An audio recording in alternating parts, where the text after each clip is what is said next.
on a new unit now. I just handed out the new packet. The first page, just like the last packet, is a reference sheet that you can use on the test. It's just this one page this time. So for the last test, we had 3 big topics: voting, weighted voting, and cryptography. And the first one was the biggest, and then they got a little bit smaller, each one. So it's going to go the same thing here. We're going to have 3 big topics: apportionment, population growth, and the Fibonacci sequence. Okay, so apportionment is going to be our biggest topic of this test 2 material. And just like in the test 1 material, you'll have a project on apportionment on the first big topic. So if you check in Moodle under project materials, project 2 has 2 things here. So what the apportionment project is you're going to use Excel to implement some of the methods that we learn.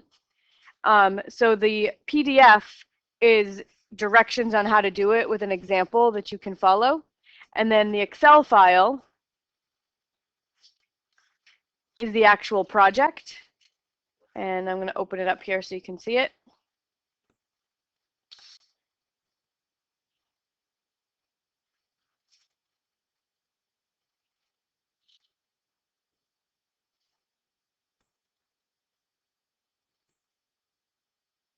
Okay, so it's got tabs along the bottom. There's 6 of them, I think, these little tabs. And the first tab is named Directions. And this is the directions for the project. So you're going to save the file. And basically, you're programming Excel to apportion the 435 seats in the U.S. House of Representatives among the 50 states. So we're going to decide how many seats each state gets using several of the different methods that we learn in class. And then there's a little tab for each of the methods that we're going to learn, and a template for you to use. So we'll talk about this more as we learn each method, but I just wanted you to know that it was there, and you can start playing around with it anytime you want. And the PDF is really has a nice examples and stuff that you can follow.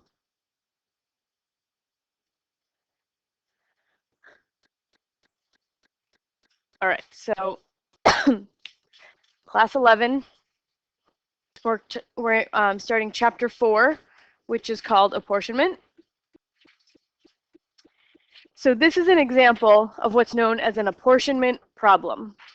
Mom has a total of 50 pieces of candy that she is planning to divide among her 5 children. But rather than just doing 50 divided by 5 and saying 10 pieces of candy each, she wants to use this as an opportunity to teach her children the relationship between work and reward. So she announces that the candy is going to be divided among them at the end of the week in proportion to the amount of time each of them spent on chores that week. So if you worked twice as long as your brother, you should get twice as much candy, etc. So here are the numbers at the end of the week, how many minutes each child worked on their chores. Take some time in your groups. What would you do? If you were the parent doling out the candy, how much would you give to each child? Okay, so let's discuss what you guys came up with. Shelby, what did your table come up with for how many candies for each child? So like if I say like Alan, Yeah. Yeah. Uh-huh. Yeah. Yeah. And that adds up to 50. Okay. Any groups come up with something different than that? Yeah, Allie? Yeah.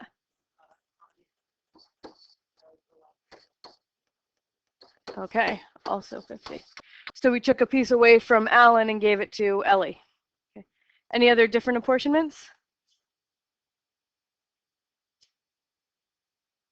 So you can imagine that children would want to know exactly how you're figuring this out, right? They want to know how you came up with 9 for Alan and 16 for Ellie, or 8 for Alan and 17 for Ellie.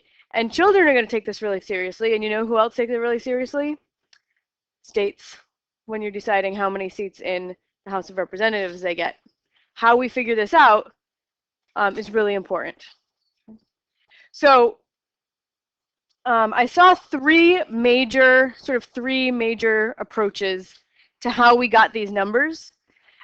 So method one, I saw a lot of people using percentages, right? So we were reasoning with percentages, saying whatever percentage of the work you did, that's how much candy you should get. That's what percent of the candy you should get.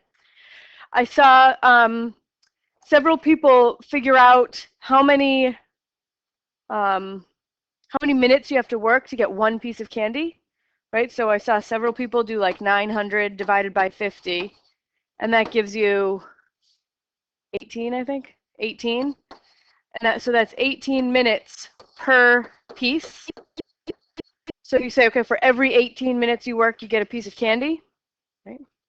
And then I saw some groups using proportions. Part to whole equals part to whole, right? So for example, Alan did 150 out of 900 minutes. So that's his part of the work to the whole amount of the work. And that should equal part to whole of candy. His part of the candy to the whole amount of candy. So I saw some people solving proportions. I saw some people using the 18 minutes per piece of candy rule. And I saw some people calculating percentages and allocating the candy via percentages. So those are three really good methods.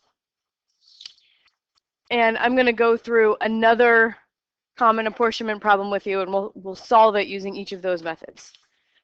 All right, so it's made up Parador, small country, 6 states, A, B, C, D, E, and F. And there are 250 seats in Congress, which, according to the laws of Parador, are to be apportioned, that is, given out, according to the state's populations, right, in proportion to their respective populations. So we want to find the correct apportionment. How many seats should each state get? So method one that I saw several tables using was percentages. So we figure out what percent of the population each state has, and we give them that percentage of the seats. So let's look at state A. So state A has a population of 1,646,000. And the total population of the country is 12.5 million, 12,500,000. So I'm just doing part to whole here.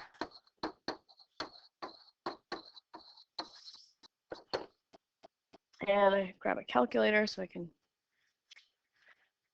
do this out. And I have 1,646,123 divided by. So 0.13168, that's the decimal. As a percentage, that would be 13.168%.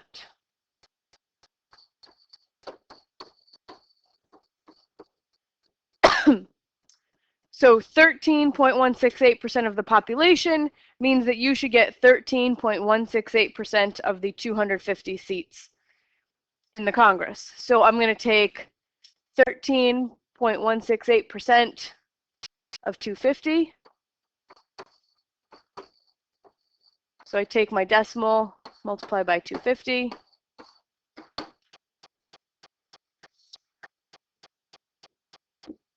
I get 32.92.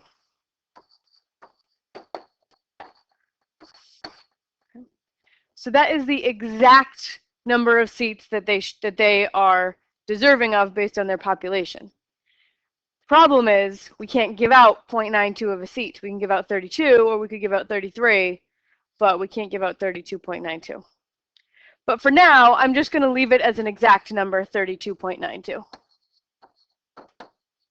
We'll talk about how to deal with pieces of a piece of candy or a seat in Congress later. All right, so that's one method, use percentages. For a second method, I'm going to solve a proportion for each state. So I'm going to do this for state B. I'm going to set up a proportion to solve. So for state B, I'm going to set up two fractions, part to whole equals part to whole. So I'll write that down. part to whole equals part to whole. So the first fraction is going to represent population, second fraction, seats in Congress. So for B, its population is 6,936,000. That is state B's part of the whole population, which is 12,500,000. And then part to whole, what we're trying to find out is what state B's part is of Congress, of an entire 250 seats. So now we have this proportion to solve. Anybody remember how to solve a proportion? Yurka, yeah, and Calyx.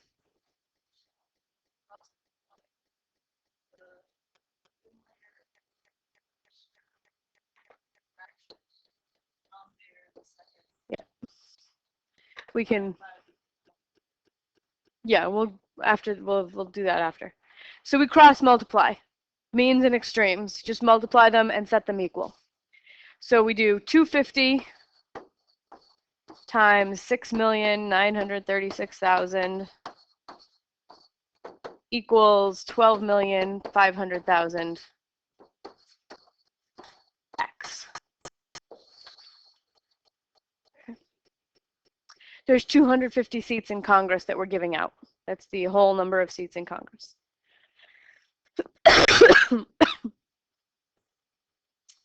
All right, so let's see, I'll do this multiplication. 250 times 6,936, 1, 2, 3. So that's a big number. 1,734,000,000.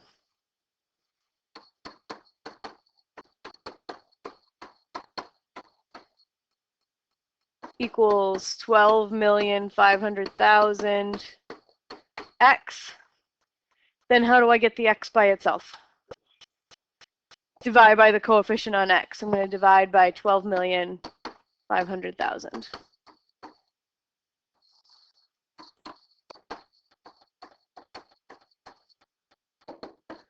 Okay, so we get x equals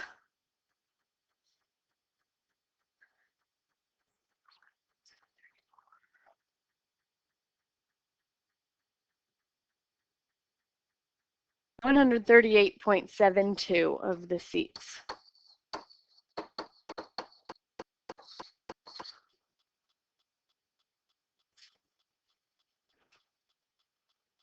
Yes.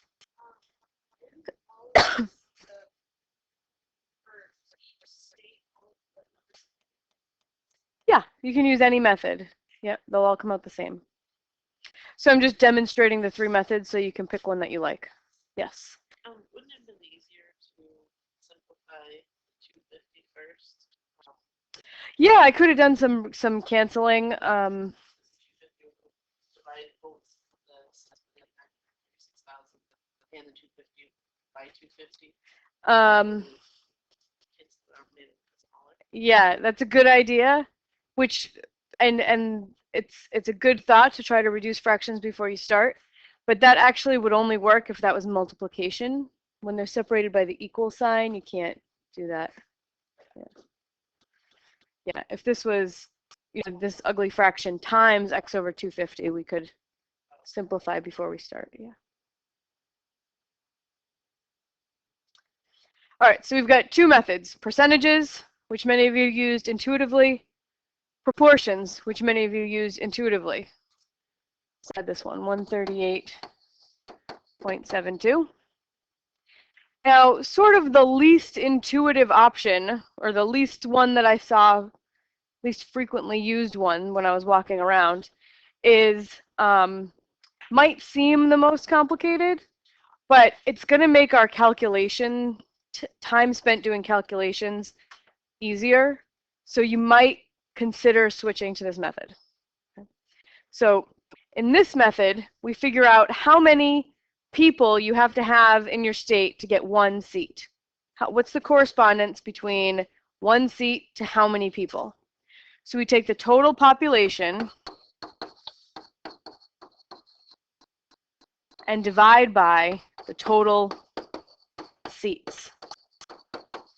And when I reduce it, this is going to come out as people per seat. So we'll measure this fraction in people per seat. So we're going to have 12,500,000 divided by 250.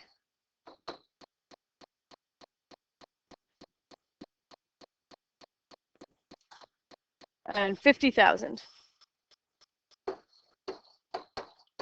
50,000 people per seat. So every 50,000 people in your country, you get one seat in Congress. So how do you figure out how many sets of 50,000 people there are in your country? Divide each population by 50,000. So this is why this is going to save us a little time, because this is going to be your main calculation. I'm going to finish the rest of these off by just taking each population in D, E, and F and dividing by 50,000.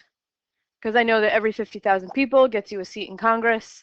So there's going to be a little bit less work to do in terms of writing and solving equations. So 154 divided by 50,000 is 3.08. 2,091,000 divided by 50,000. Whoops. Thank you. 41.82. 685,000 divided by 50,000. 13.7.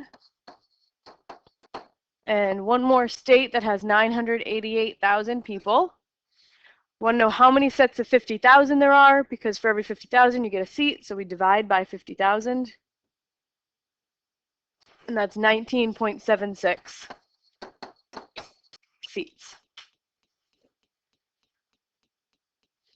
When I add up the number of seats that I've given out here, how many should I get?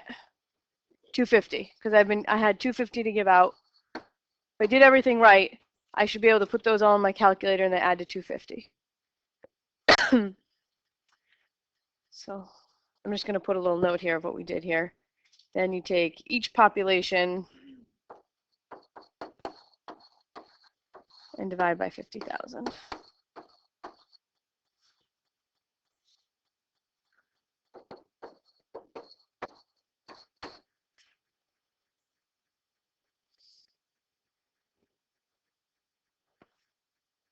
So this number, this 50,000 people per seat, when you take the total number of people you're giving things to and divide by the total number of things you're giving out, we call that thing the standard divisor. So that 50,000 people per seat, we have a vocabulary word associated with it. It's called the standard divisor.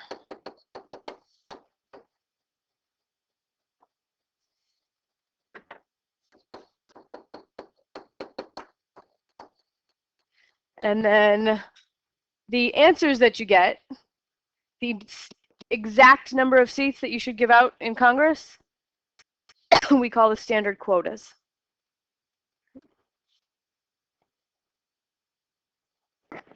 Yeah, that's such a great question. You can't give out a partial seat, so how do we figure out exactly, right?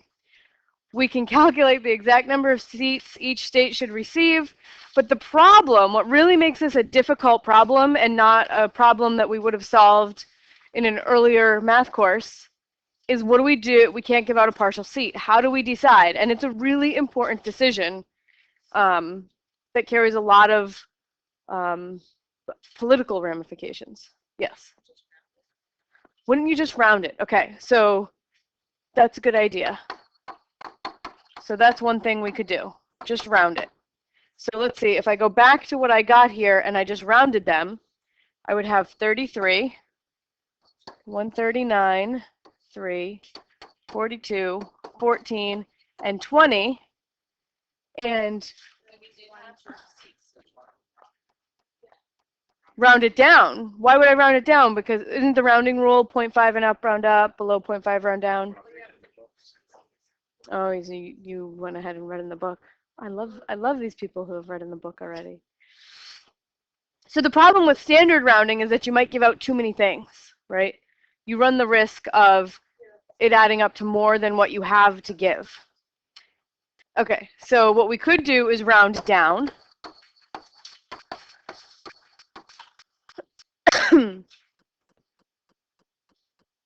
Then we might give out too few things. In fact, we will give out too few things.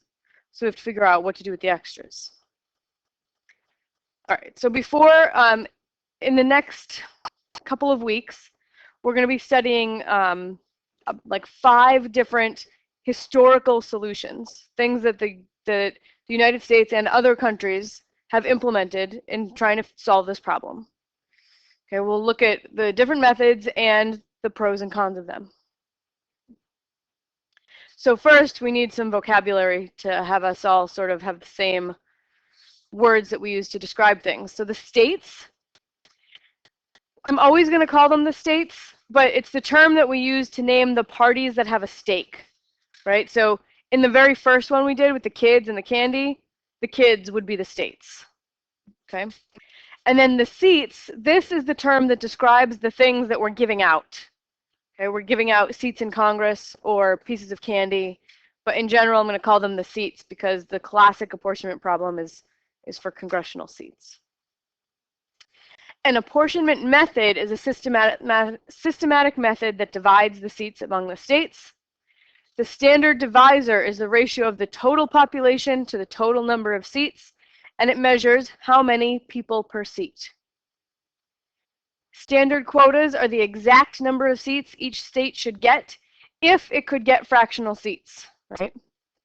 One way to calculate this is to take each state's population and divide by the standard divisor, as we saw. And then we have upper and lower quotas.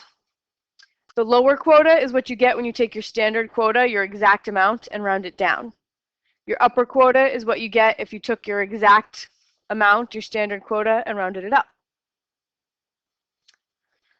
All right, so we're going to study several historical ways that the United States has solved the apportionment problem. We're also going to look at the current method of apportionment. And our first historical solution, you're going to recognize a lot of the names in these because they are names of really famous founding Americans. First one is Hamilton's method. All right, so I want to first calculate each state's standard quota. 2, give each state its lower quota, round everything down. And then, if we have any seats left over, we're going to give them one at a time to the states with the largest decimal part that got chopped off. So that whichever state was closest to getting a whole nother seat will get the extra seats in order. So this is Hamilton's method in a nutshell. So let's go through and finish the apportionment of the Congress of Parador that we were just doing. So I've already calculated standard quotas. Lower quota is just to round everything down. So we've got 32, 138, 3, 41, 13, and 19. And when we add those up, what do we get? 246. But Congress is to have 250 seats. So I have 4 seats to give out. So what I look at is to decide who gets those 4 seats is I want to look at the residues, the decimal pieces. So 32.92 rounded down to 32. Its residue, its leftover bit, is 0.92. So my residues are 0.92, 0.72, 0.08, 0.82, 0.7, 0.76. When you add up those residues, you should get the 4 extra seats. Should add up to 4. And then we give out those 4 extra seats to the 4 largest residues, because those would be the states that were closest to making it to getting a whole nother seat. So my first one is going to go to state A, because 0.92 is the largest residue. And then I'm going to give another one to state D, 0.82, then my 0.76, and my 0.72. So those 4 states get 1 more seat than their lower quota. Okay, so they get their 32, their lower quota, plus an extra 33. And then state B, 138 was its lower quota, they get an extra 139. State C, its lower quota was 3, it did not get an extra, so it just gets the 3. State D gets an extra, so it's going to get 42. State E just gets its lower quota. State F gets one more, 20. So that is 250 seats. So what do you think? Works. And I mean, it's a pretty straightforward, kind of ingenious way to solve the problem.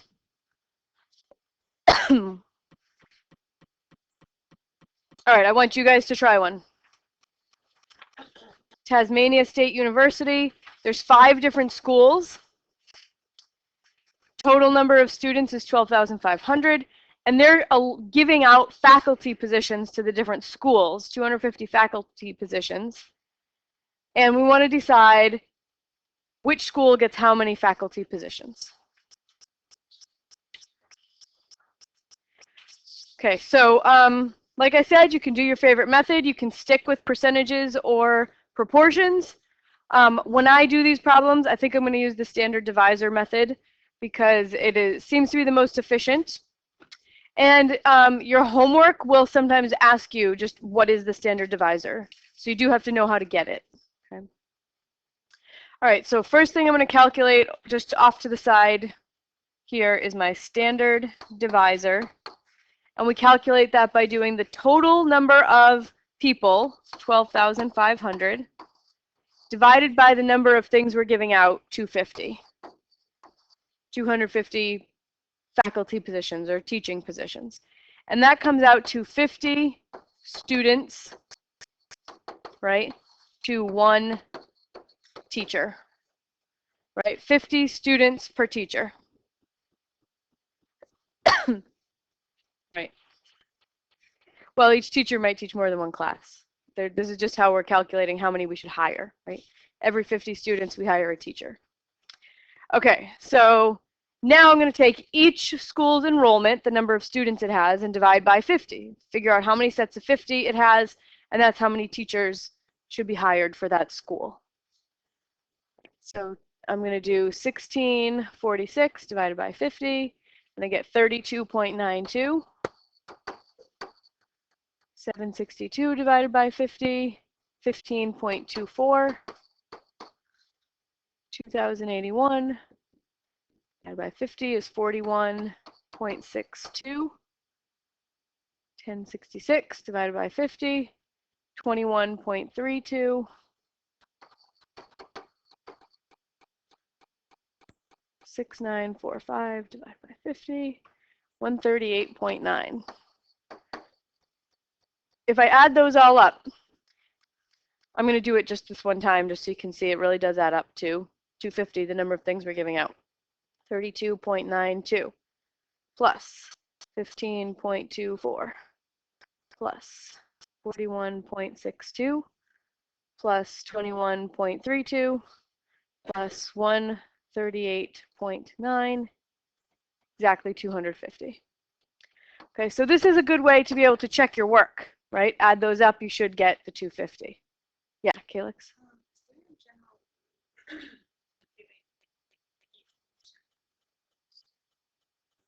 Votes? What do you mean?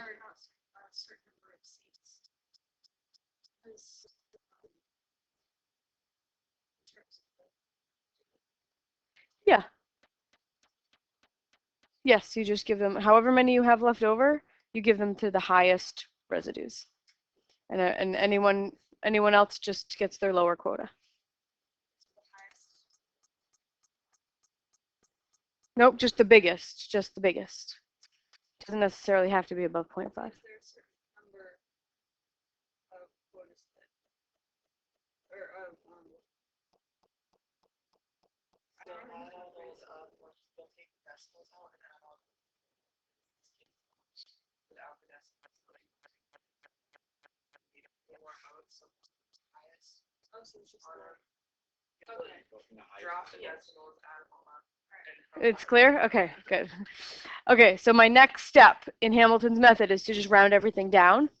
So I'm going to have 32, 15, 41, 21, 138. So whatever the decimal is, you just drop it, right? And when I add those up, I get 247, 32, 15, 41, 21, and 138 is only 247 seats. But I have 250 things to give away, 250 faculty positions, so there's 3 more positions. I have to decide which school could use it most, right? Which school was the closest to reaching another faculty position? And we look at that by looking at the decimals, 0.92, 0.24, 0.62, 0.32, and 0.9. So those residues should add up to the 3 seats I have left to give out. So I've got 3 more seats to give out. I'm going to give them to the largest 3 decimal pieces, the largest 3 residues. So I'm going to give one to 0.92. I'm going to give one to 0.9. And I'm going to give one to 0.62. So my final apportionment is going to be the lower quota plus an extra if I gave them one, right? So for A, school A, agriculture, they're going to get 32 plus 1 more, 33 faculty positions.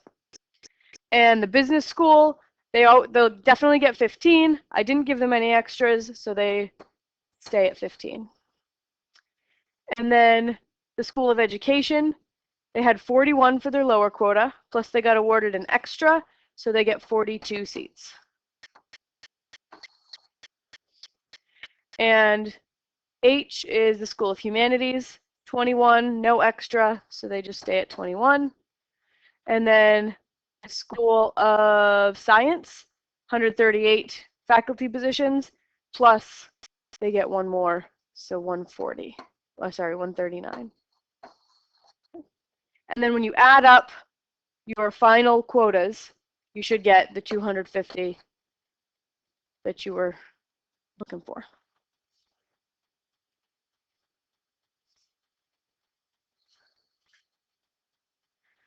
So, what do you like about Hamilton's method?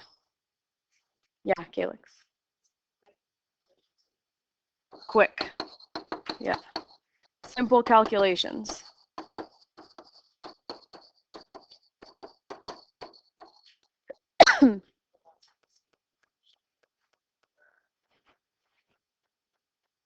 So it's a fair way of giving out extras.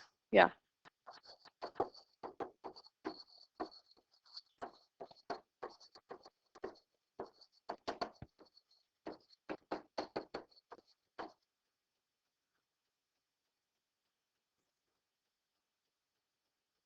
Any other thoughts about it? Sure, go ahead. Easy.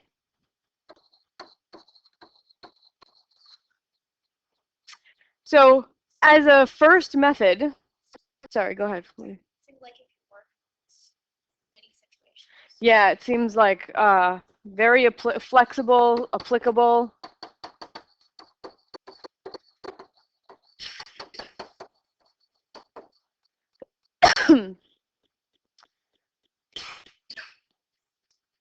So as a first method for us to study and for a country to have used, seems like a good method, right? You can imagine that a state that doesn't get an extra might be upset, right? And so the apportionment method changes a lot throughout history, because when the outcome doesn't suit a particular state, they propose a new method that will suit them better, right? So what we're going to do is we're basically going to learn the 5 methods. There have been more, but there are 5 sort of good ones to study. We're just going to learn how to do them. Then we're going to come back and compare them and talk about what's good about them and what's bad about them in one big discussion. So in a few classes, we'll come back and study some of the drawbacks to Hamilton's method, and there are some, even though we seem to really like it right now. Okay, so you don't have any homework due this week. Remember that in Hamilton's method, we divided each state's population by the standard divisor, and we rounded everything down. And up until now, things seem pretty fair. It's when we start handing out surplus seats that some states might start to complain. Why do they get a surplus and I don't get a surplus? You know, even though we could explain to them why, still makes people mad. So Jefferson, another name you might be familiar with, he suggested, what's so special about the standard divisor? Right? This number that you divide each state's population by. Let's just change that number that we're dividing by so that when the quotas are rounded down, we'll have no leftovers. So to make this idea work, we need all of the quotas to be what? Slightly bigger or slightly smaller? So that when I round them down and add them up, they're going to come out to 250, not 247. They need to be bigger, yeah. They need to be bigger so that when they round down, the sum is bigger. Okay. All right, to make a number bigger, right, the answer to a division problem, I want the answer to my division to be bigger. So the number I divide by, the divisor, should it be bigger or smaller? Smaller. Oh, you guys are so good. Okay. So if we go back to Parador's Congress, I had all the same standard quotas as before. And when I take the lower quota, I get 32, 138, 3, 41, 13, 19, and that added up to 246, right? So Hamilton would have said, well, I still have 4 seats to give out, and just decided who gets them. But Jefferson instead said there's nothing special about the standard divisor of 50,000. If we make that standard divisor a little bit smaller, all of my standard quotas will be a little bit bigger. And then when I round down, maybe I won't have anything left over. So instead of 50,000, let's divide each state's population by 49,500. So I'm just making the standard divisor a little bit smaller. By how much? That's the magic that we're going to learn about next. But for now, just use 49,500. 1,646, 1, 2, 3, divided by 49,500, and I get 33.25 repeating. And then 6,936. 140.12. And then 2,091,000. Divided by 49,500, and I get 42.24. Thank you. 154,000 divided by 49,500. Oops. 3.11.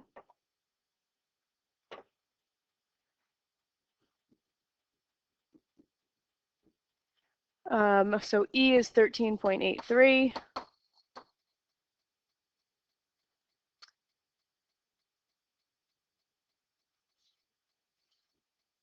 Uh-oh.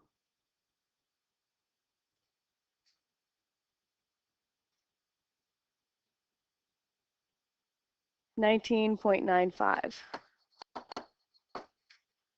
Okay, so one small drawback of Jefferson's method is that once you have these new things that we call modified quotas, they don't add up to 250. So adding them doesn't really tell you anything. So I usually just leave this box blank.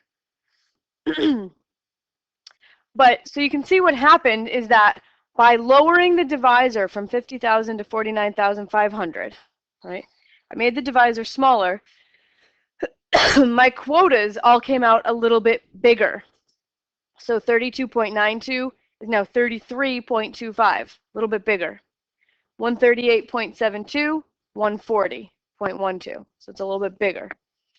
Okay, so now when I do all my rounding down, 33, 140, 3, 42, 13, 19.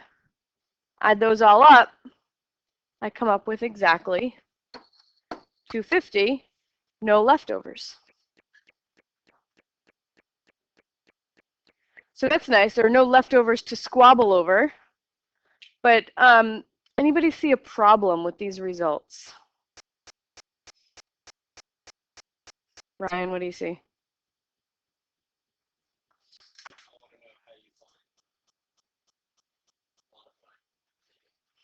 Okay, so how we find the modified quota that we have to divide by is a process that I will tell you about later. But there's a big problem with these results. Somebody's throwing a fit. Somebody's throwing a fit. F. Okay. So F was super close to getting another one. Yeah. They might be mad. B got a lot. In fact, let's look at B a little closer. B's standard quota, this number, is the exact number of seats that state B should get in Congress, right? 138.72. So, because you can't give out a part of a seat, it might make sense to give them 138 or 139. But how many did we give them? 140. So that seems weird, right? So B should get 138 or 139 based on its standard quota of 138.72, but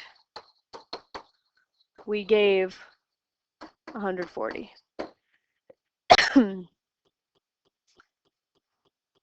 So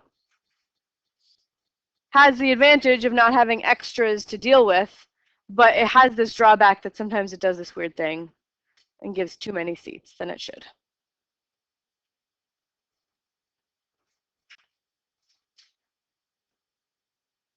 So I think next class we'll go through the how to come up with the 49,500. Yeah. But that's the basic idea of Jefferson's method. Change the divisor.